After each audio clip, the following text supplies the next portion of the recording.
Қыздар, баршаларыңызға сәлем. Бүгін мясо по-тайски рецептін сіздерге ұсынамын. Жасалуы өте оңай, қажетті ингредиенттерді астына жазып кетемін. Алдыменен көкөністерімізді турап дайындап аламыз. Ол үшін тәтті бұрышты жапырақтап турап аламыз.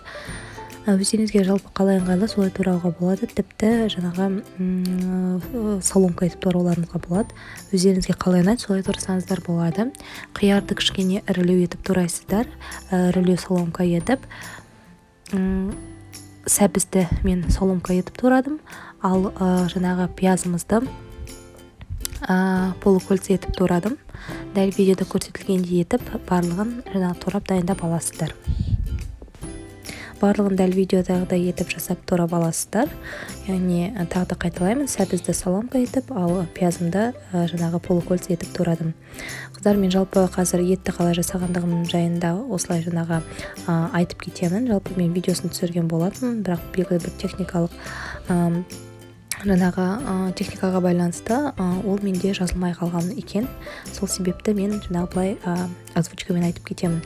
Жалпы етті осында көрсетілген мөлшердегі етті соломка етіп турап аласыздар да, оның үстіне соя соусын қосасыздар және де сұйық май қосасыздар азғантай мөлшерде. Сол маринадтымызды, яғни етімізді араластырып жаңағы тоңазытқышқа ең кемі 40 минутке қойып қоясыздар.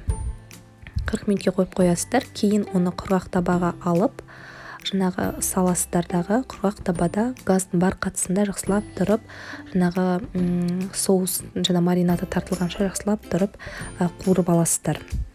Ол кәдімгідей осында қатты болып қуырылуы тиіс, азғантай мөлшерде жаңағы өзінің шырынын шығарады. Сол кезде жаңағы пиязымызды қосып 10 минут жақсылап тұрып қуырып аласыздар.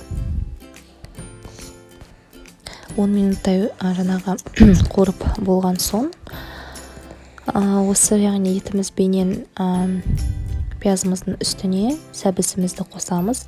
Жалпы сәбіз ұзақ піседі, сол себепті 15 минуттай бұқтырып пісіретін боламыз. Қыздар, егерде табан астына жабысатын болса, азғантай мөлшерде су құюларыңызға болады. Кейін 15 минуттен кейін үстіне жаңағы болгар бұрышын саламыз. Болгар бұрышы тез піседі, 5-7 минуттай яғни қуырып пісіреміз. Газдың асты менде орташа жылдамдықта тұр. Осылай араластырып былғап отырасыздар. Кейін осының үстіне қиярымызды саламыз. Қиярымыз тез піседі, 5 минуттай, тым қатты езіп жібермеңіздер. 5-7 минуттай жеткілікті болады. Осы жерде қыздар қалауларыңыз бойынша азғантай мөлшерде тұз, паприка, кунжут қосуларыңызға болады, бірақ ол қалауларыңыз бойынша.